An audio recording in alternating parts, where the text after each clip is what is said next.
to serve him, heavenly King of glory, chosen heir to witness for his name.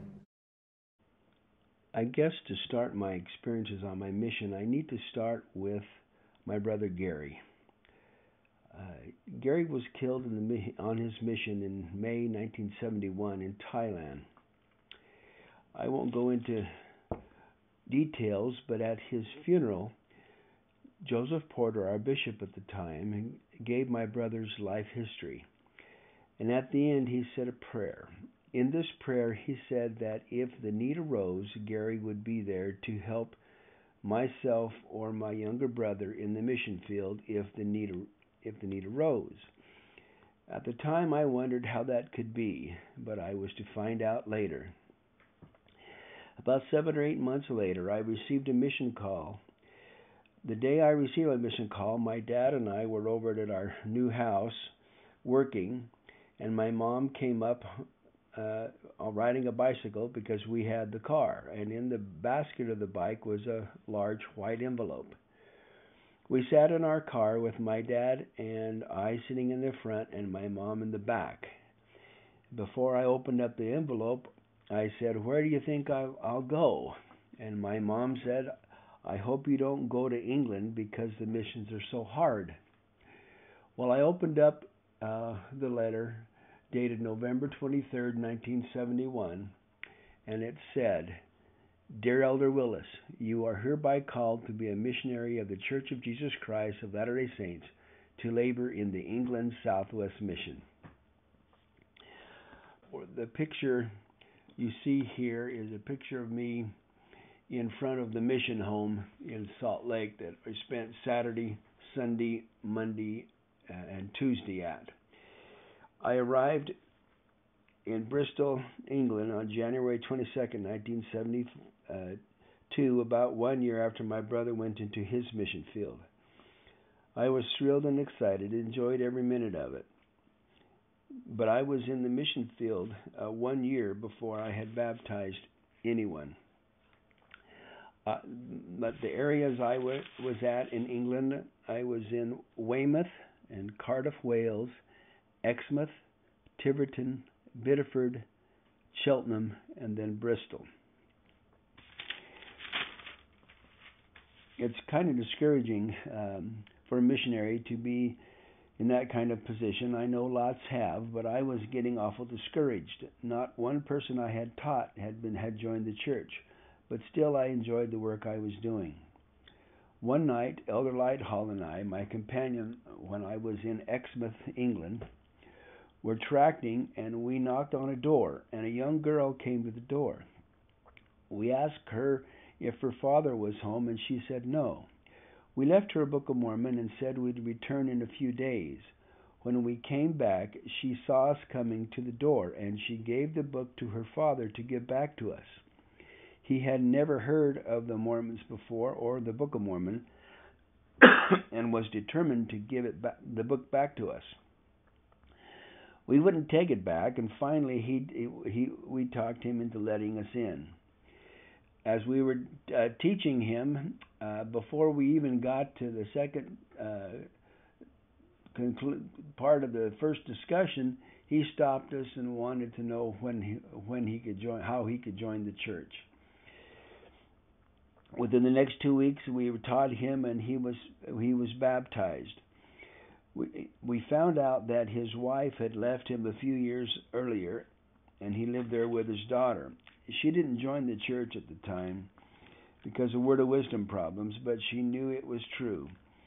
Brother Glover was a real good member of the church and had a strong testimony. He was baptized January 4th, 1973.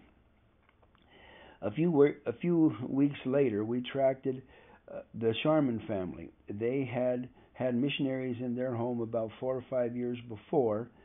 The first time we taught them was a real experience. At the end, we all got down on our knees to pray.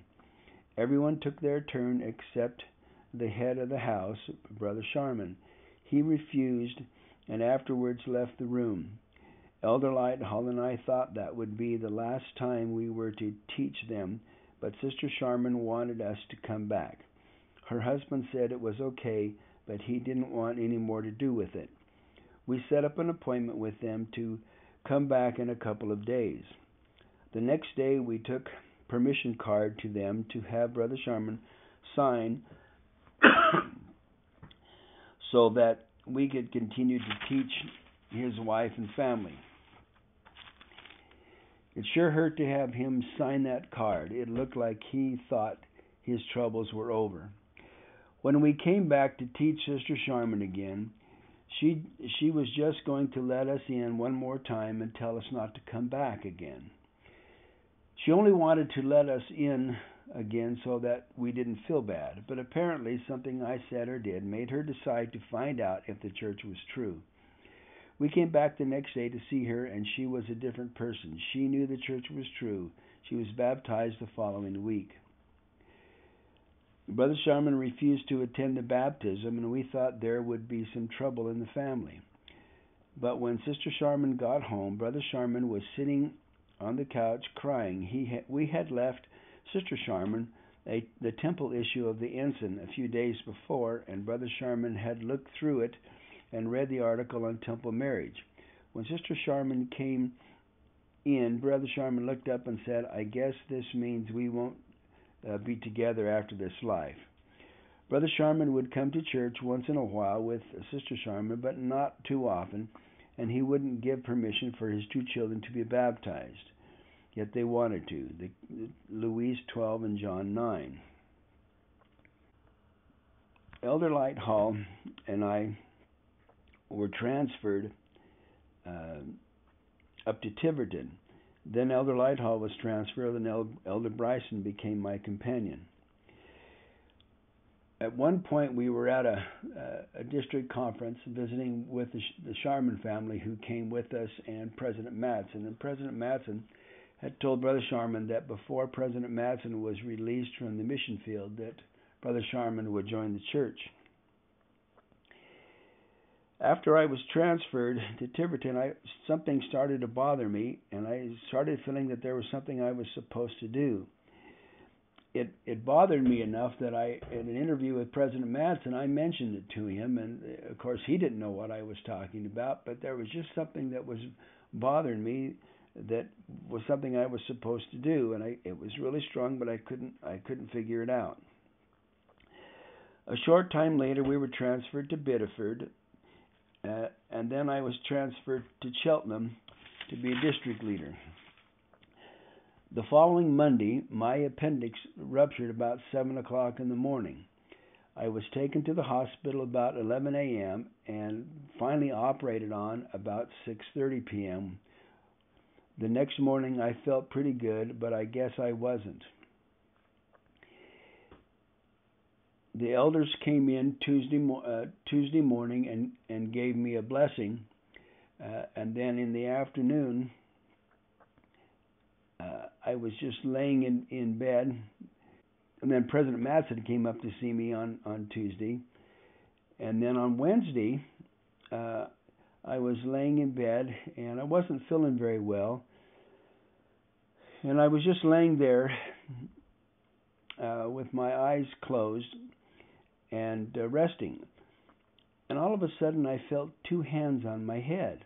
At first I thought I couldn't figure out what the nurse was doing because they had the blood pressure cup and everything up above the head of the bed, and I thought she was leaning over to grab it and had just put her hand on my head. But when I opened my eyes, no one was there. I put my hand up to my head, and just before I touched it, the hands left. Then I realized what was happening. I was receiving a blessing from my brother. I knew who it was. So I lay back, and the hands came again for a few seconds and then left. I had heard no words, was left to ponder what had happened, and ponder I did. I was very sick at the time, and I wasn't getting any better. I didn't know whether the blessing I had received was for me to get well, or whether it was being called elsewhere. I lay pondering it all day, and I started getting worse. Then President Madsen came to see me, and I talked about it and told him how I felt and what had happened to me. He interviewed me quite extensively, wanted to make sure everything was okay. And after he left, I still didn't know whether I was going to live or die. Later that night, I had been doing a lot of praying and pondering, and I came to the conclusion that whatever the Lord wanted for me would be the best. If I was to die, that was fine, because I knew that I would be doing missionary work in the spirit world with my brother, and I began to get excited about it. What an experience to pass through, to go through to the spirit world. I couldn't think of a better time to die than in the service of the Lord. I began to really look forward to it. I could feel my spirit begin to slip away, and I felt as if I was going to die.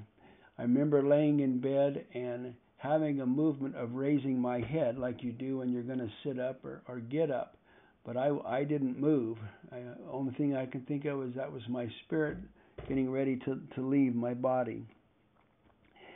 Then all of a sudden I thought, no, what would that do to your parents to lose two sons in the mission field? I had been promised when I was set apart as a missionary and when I went to the temple, and a blessing from my dad that I would return to my family. So I thought, no, you can't die. So at that moment I knew I was going to be okay. So I went to sleep that night with a pretty comfortable feeling. President Madsen came in the next day, and after I told him the experience I had, he brought back an experience told by Harold B. Lee in April conference of 1973. And this was in May, I think, of 1973. President Harold B. Lee said, "I was suffering from an ulcer condition that was becoming worse and worse. We had been touring a mission. My wife Joan and I were impressed the next morning that we should get home as quickly as possible. On the way across the country, we were sitting in the forward section of the airplane. Some of our church members were in the next section. As we approached a certain point en route, someone laid his hands upon my head. I looked up. I could see no one. That happened again before we arrived home, again with the same experience. Who it was, by what means or what medium, I may never know, except I knew that I came a few hours later to know I needed most desperately. As soon as we arrived home, my wife very anxiously called the doctor. He called me and to come to the phone, and he asked me how I was. I said, well, I am very tired. I think I will be all right. But shortly thereafter, there came massive hemorrhages, which, had they occurred while we were in flight, I wouldn't be here talking about it. President Madsen read that to me, and we talked about that for a while. And also during the first week, President Madsen tried to get a hold of my parents to let them know I was sick, and he had a hard time getting hold of them. And so all they knew is that I'd gone into the hospital with appendicitis. And they finally decided they needed to find out what was going on. And so my mom found the hospital number and called, and the nurse come and told me I had a phone call, and that Saturday was the first time after Monday that I was able to get out of bed and walk to the phone. And I talked to my parents and told them I was fine. I spent a month in the hospital, and at one point, LeGrand Richards came up to visit with me. And the day before he came to visit with me, President Madsen talked to me about him coming and suggested that he was an apostle and that I ask him to give me a blessing so that I could get well and get out of the hospital. So I thought about that a lot, and when I saw President Madsen and LeGrand Richards coming up through the ward up toward where I was, I had the strong feeling that I wasn't to ask him to give me a blessing. So while he was visiting with me, President Madsen was standing behind him, and President Madsen kept mouthing and urging me to ask him to give me a blessing, and I just kind of ignored it. And while LeGrand Richards, member of the Quorum of 12, visited with me. He told me that I was just supposed to be sick, that take my time getting well, that the Lord had more for me to do, and I was just supposed to be sick. He said that missionary work was important, that my health was more important, that I was just to take it easy, and that the Lord had more for me to do.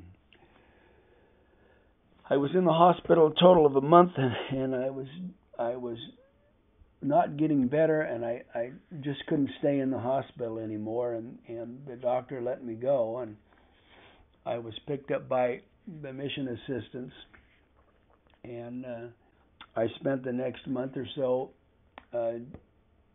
just being in the mission office with not any particular assignment to do, but yet still feeling that like there was something I was supposed to do. At one point, I was walking on Saturday. I walked in. This was the Saturday before President Madsen was released the following Monday. I walked in the mission office, and as I walked past President Madsen's office door, he called me in his office, and he asked me if I felt like traveling, and I said sure. I didn't. I wasn't feeling very good. I couldn't hardly even walk.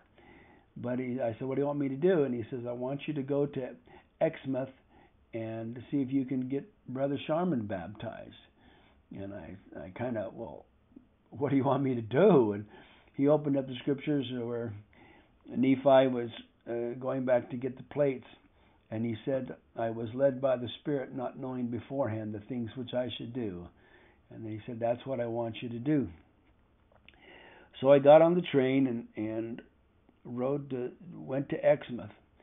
When I got at the train station, Elder Merrill, who was the district leader there, picked me up, and I went back to their apartment. I was pretty tired by then, and I had to sleep for a couple of hours. At about 7 o'clock, we went to the Sharman's home and knocked on the door. Sister Sharman answered the door, and she was very surprised to see me.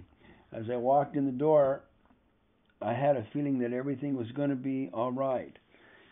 After visiting with the Sharmans for a while, and I had a letter that was to Sister Sharman, but also a little bit to Brother Sharman from President Madsen, I handed them the letter, and they read it. And we talked for a while about being baptized, and Brother Sharman finally said he needed to be baptized, and I asked him when, and he said, well, how about a week from tomorrow? And I had him read the letter again, which really didn't say a whole lot, but he says, I think I need to be baptized tomorrow. So we made the arrangements and to go to the Plymouth, to the Stake Center, and to baptize Brother Sharman. Brother Sharman was ill at the time, and I had to help him into the font, and then by the time I had baptized him, I was pretty drained, and he had to help me out of the font. I was anxious. That was Sunday night, and I was anxious to go back to the mission home on Mondays to be there with the change of mission presidents. But I felt I needed to stay there another week to visit with Brother Glover, and his wife had come home, and his daughter, and so we spent the week teaching them. I finally went back to the mission home the following Saturday, and the next week or so after visiting with the doctor, I went back and told President Knapp at the time that I needed to go home. When I left England, I had a 12-hour non-stop flight from London to L.A., but the plane was late leaving, and 12 hours later, when we arrived in Los Angeles, I had a short period of time to catch my connecting flight to Phoenix. I got home late at night on Phoenix, and I remember because I came home, when I flew over to England, I remember thinking, I'm not going to come home early unless I'm about sick or die. Well, that's exactly what happened. I remember seeing my family again, and I think there was more changes in me than there was my family. For all the experiences I had, I was still pretty weak and pretty thin, and it was really nice to see my family again.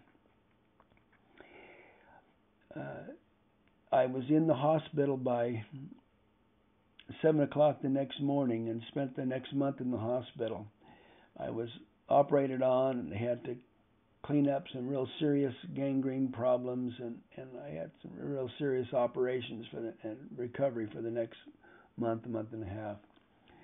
I finally was reassigned to the Portland, Oregon mission, which included Boise, Idaho at the time, and I spent the first 6 weeks in Pendleton, and then I finished my mission in Boise with Elder Terry.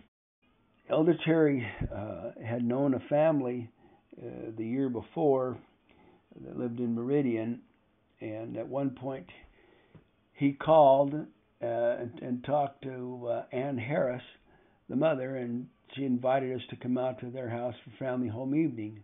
Since it was out of our area, Elder Terry called the zone leaders and got permission for us to go out there. None of this I knew at the time. He just told us one evening, Monday evening, we were going to go out to visit a family. So we drove out to Star, and as I walked in the door, there was a young woman standing in the kitchen. And the first time I saw her, I knew that I was going to marry her. I probably made the family nervous because I practically stared at her all evening. And Eileen was getting ready to leave, and our car was blocking hers, so I went out to move it, and we stood out on the front porch of their house and visited for a while. And the whole time I was visiting, I knew I was going to marry her. And she had mentioned that she was going the end of December, 1st of January, to a cousin's wedding down in Arizona, in Scottsdale, and I told her that's about the time I was going to get released. And anyway, we moved the car, and she went home, and then we went home, and after Elder Terry and I got home, I knew I was going to marry her, but yet I wasn't the kind of missionary to really want to break mission rules, and so I was up and down praying all night what I should do. And at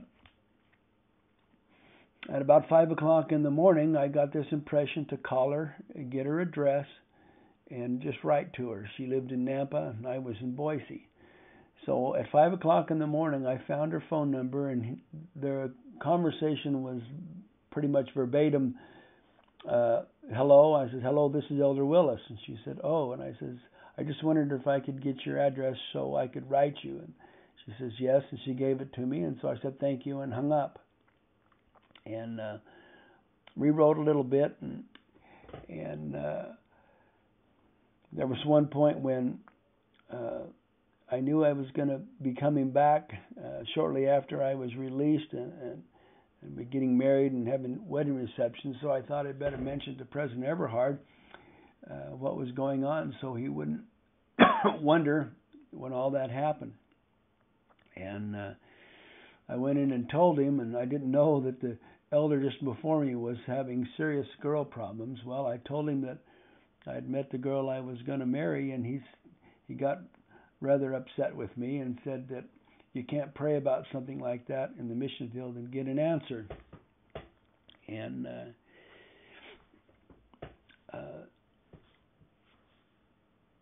so I didn't say anything to him, and he asked me, have I kissed her? And I said no. He says, have you hugged her? I said no. Have you held her hand? I said no. He said, is you sure you haven't kissed her? I said no. And he said, well, how do you know you're going to marry her? And I didn't say anything because he already told me I couldn't pray about it and get an answer. Well, I had. I left the mission field the end of December, and Eileen and her sister and my family were at the airport, and that was on a Friday. And I got released Saturday morning. We got engaged about Saturday at 1 o'clock, and then we went on our first date that evening. I want to read a couple of letters that I received from Brother and Sister Sharman. The first letter, though, is a letter that Brother Sharman wrote to Brother Muse, who was from Washington, Walla Walla, Washington, and he got to know the Sharmans, and Brother Sharman wrote him a letter. And this letter is dated the 18th of July, 1973. He says, "You may be surprised to receive a letter from me, but after your kindness in leaving me the 3-in-1 book and writing inside that I should ponder the contents, I feel I should write and give you the good news, and at the same time tell you something of the events that led up to it.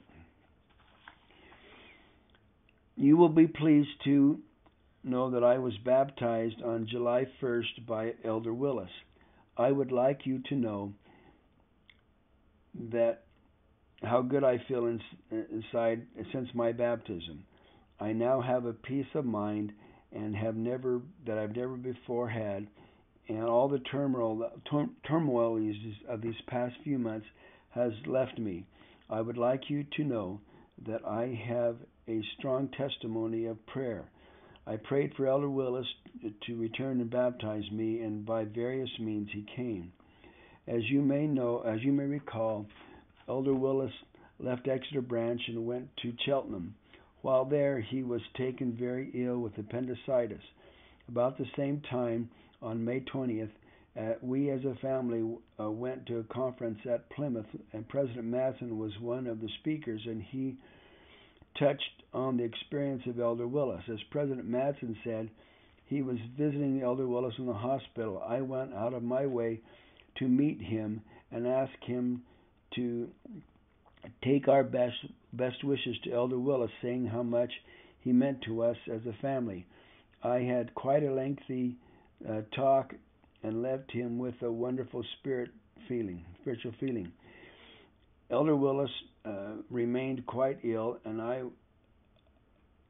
I began to feel I had been let down. You might say my faith was slipping, but I started to pray harder that he might be saved. I find this hard to explain, but I just feel something within me that he would one day return. Eventually, he came out of the hospital and returned to the mission home. He wrote to thank us for our concern and our prayers, and letters and phone calls, and he said he was still very weak. I still had prayed, inquiring if the church was true, and was Elder Willis the one who would another elder bring me into the church. Then on June 29th, I awoke with a sore throat and the beginnings of the flu. The next day, June 30th, it was going great guns, and I felt terrible. By the time in the evening, it was raging, but all that day I felt something was going to happen. At 7:30 came a knock on the door. My wife answered it, and in walked Elder Willis. From that moment on, I knew it was all true. He had been called by President Madsen that morning and asked how he felt, and asked if he would undertake a mission to bring a letter to me. He, of course, came.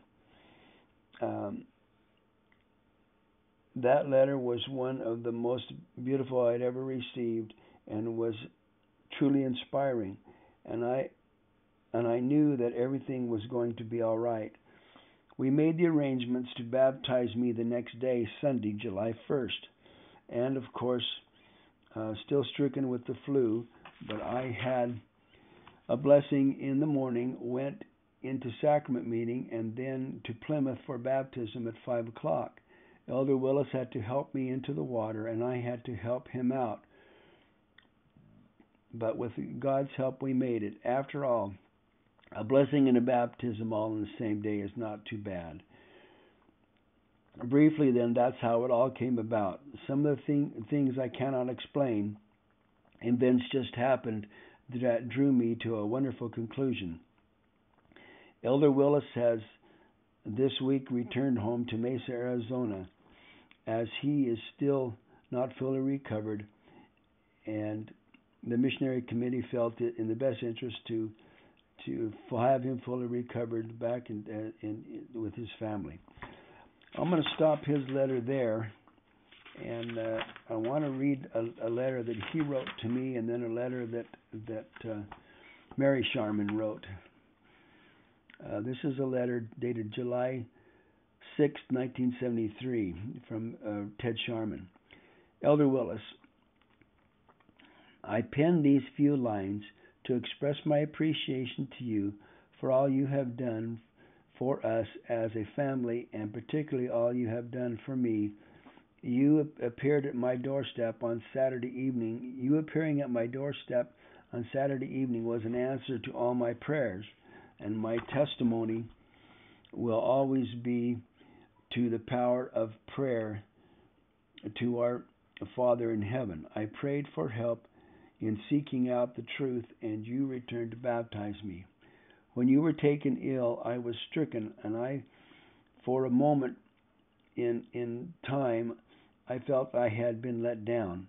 But by continued prayer and fasting, we all turned the tide in your favor. I felt very humble at the time to think that a non-church member's prayers could carry such weight, and this, I believe, was the start of my testimony. I truly believe God works in mysterious ways to bring us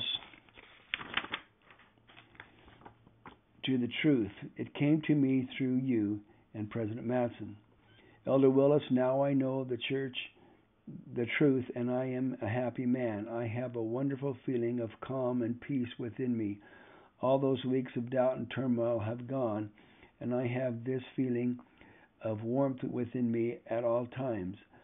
I read the Book of Mormon. I read the Book of Enos and Joseph Smith too a couple of days ago, and I almost feel like I could write the Book of Sharman to add to their belief in prayer. I feel I must thank you for that tiring journey you undertook to bring President Madsen's letter and then on to Plymouth for the baptism. Another truly great experience, and one I shall always remember. Since that time, I have this feeling of belonging. You know what I mean. I would appreciate if you would forward me President Madsen's address, as I would like to express my thoughts. Elder Merrill called this afternoon and said that you had called the previous evening to say goodbye before returning to Bristol. We had only gone out for about 15 minutes, and we were sorry we missed you. But we shall meet again, I pray, and I know prayer works. We all pray daily for you, your speedy return to health, and you will always have a special place in our thoughts. And thank God for sending you to me. God bless you, your friend and brother, Edward Sharman. Then I want to read a short letter from Mary Sharman, dated the 6th of July, 1973. Elder Willis, sorry we missed you last night, but we shall see you again soon. We hope to have another fireside here soon with a Mission Home film, so maybe you will be able to come down then. Well, I guess you know how happy we are and grateful to you for all. Although you say it wasn't anything you did, you must remember that it was the way you bore your testimony and looked as if you cared so much for me to know the truth of these things that I prayed with real wish to know. If you had not cared so much, I would not have bothered. We thank our Heavenly Father for you every day of our lives, and it had to be you to baptize Ted, and our Father knew this and answered his prayers. It was great seeing you again, as you will always be a part of our family a very special part, for we have a special love and a pure love that cannot be defined on this earth for you. Right when you can, please take care of yourself and get well soon. Mary Sharman. The next time I saw the Sharmans, Eileen and I went to Idaho Falls. Their son was getting married in the Idaho Falls Temple, and the next time I saw them was in the Idaho Falls Temple. John Sharman's son right now is on a mission in Japan, and the picture, this is a picture of Sharman family at a marriage of Louise's daughter. The experiences I had on my mission, I can say, have had an effect on my whole life. Heavenly Father guided and directed me to a wonderful woman that I've been married to for 40 years. I have a strong testimony of the gospel. I can truly say, as President Hinckley said a few years ago, I have been around a long time. I have seen and experienced much. The wonderful thing is that all that is good that has happened to me has resulted from my service as a missionary. And I can truly say the same thing. I have a strong testimony of the gospel. I know that the Father and Son appeared to the prophet Joseph Smith. I know that the Book of Mormon is true. I know that the Church of Jesus Christ of Latter-day Saints has the priesthood of God and the power to seal things both on earth and in heaven. The experiences of my mission gave me a foundation for the rest of my life, and I thank my Father in heaven for the blessings that I have, for the people that I've met, and for the experiences that I have had. I truly had a wonderful experience as a missionary, and I wouldn't trade them for anything in the world. And I say this in the name of Jesus Christ. Amen.